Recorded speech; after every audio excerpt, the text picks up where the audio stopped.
अप्रैल 2022 पंजाब विधानसभा चुनाव के नतीजे आए थे और खुद को कट्टर ईमानदार पार्टी कहने वाली आम आदमी पार्टी पंजाब की सत्ता पर काबिज हुई। इसका असर पड़ोसी राज्य हिमाचल में भी दिखा, जहां साल के अंत में विधानसभा चुनाव होने थे। देखते ही देखते हिमाचल में आम आदमी पार्टी के पक्ष में कुछ माहौल दिखने लगा।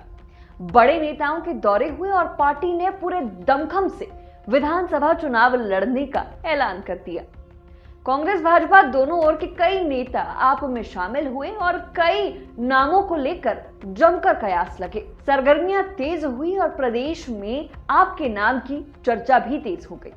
सब ठीक ठाक चल रहा था और सियासी जानकार भी मान रहे थे कि शायद आप विधानसभा चुनाव में बड़ी भूमिका में दिखे। पर इस बीच पार्टी के हिमाचल प्रभारी सत्येंद्र जैन मनी लॉन्ड्रिंग मामले में सलाखों के पीछे चले गए। इसके बाद तो मानो पार्टी ने हिमाचल से मुंह ही फेर लिया। बड़े नेताओं के दौरे भी औपचारिकता ही दिखे और मानो पार्टी हिमाचल में चुनाव लड़ने की खानापूर्ति ही कर रही थी। हालात इस कदर बिगड़े कि विधानसभा चुनाव आते आते कई नेता कार्यकर्ता तो पार्टी छोड़ उल्टे पांव वापस कांग्रेस भाजपा में लौट आए। पार्टी ने सभी 68 विधानसभा सीटों पर चुनाव तो लड़ा, मगर मतदान के दिन अधिकांश सभी बूथों पर कार्यकर्ता तक नहीं दिखे। नतीजे भी ऐसे ही आए। सभी 68 सीटों पर पार्टी की जमानत जब्त हो गई। अब प्रदेश में सत्ता परिवर्तन हुए 4 माह से ज्यादा हो चुके हैं। सुक्खू सरकार के खिलाफ विपक्ष में बैठी भाजपा लगातार हमलावर है।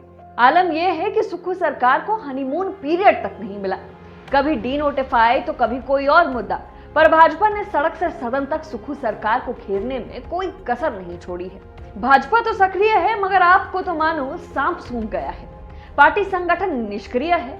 ऐसे में हिमाचल की सियासत में आपके भविष्य को लेकर सवाल उठना तो लाजमी है। शिमला नगर निगम चुनाव में भी आम आदमी पार्टी कोई चमत्कार कर पाएगी, इसकी उम्मीद कम ही है।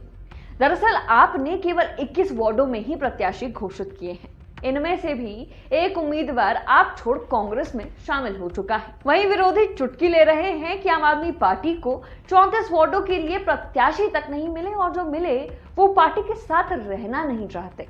बहरहाल नतीजे आने तक पार्टी के समर्थक बेशक कुछ भी दावे करें, लेकिन राजनीतिक माहिर मान रहे हैं कि अगर शिमला नगर निगम चुनाव में पार्टी ठीक ठाक भी नहीं कर पाई तो हिमाचल की सियासत में यह आपके दरवाजे बंद करने जैसा हो सकता है।